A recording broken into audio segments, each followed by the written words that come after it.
ప్రతి మనిషి ఆలోచన ఏంటంటే నేను చేస్తా దాంతో నేను గెలవలేను.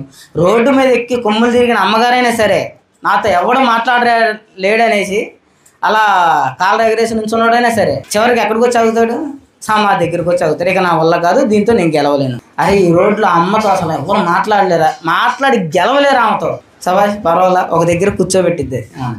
కూర్చోబెట్టి ఇప్పుడు మాట్లాడంటే ఓపిక లేదు, నాకు చేతులు రావట్లా, నాకు సహకరించట్లా కాళ్ళు.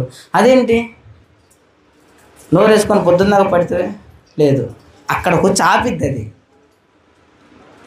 ఆ చివరిలో నేను విజయాన్ని సాధించానని చెప్పే ప్రతి మనిషి నేను ఓడిపోయానని ఒప్పుకోవాల్సిందే.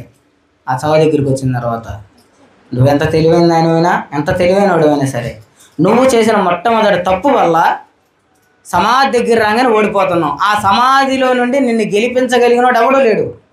సమాధి మరణం గెలిచిన వాళ్ళు ఎవరూ లేరు, కేవలం యేసుక్రీస్తు వారే.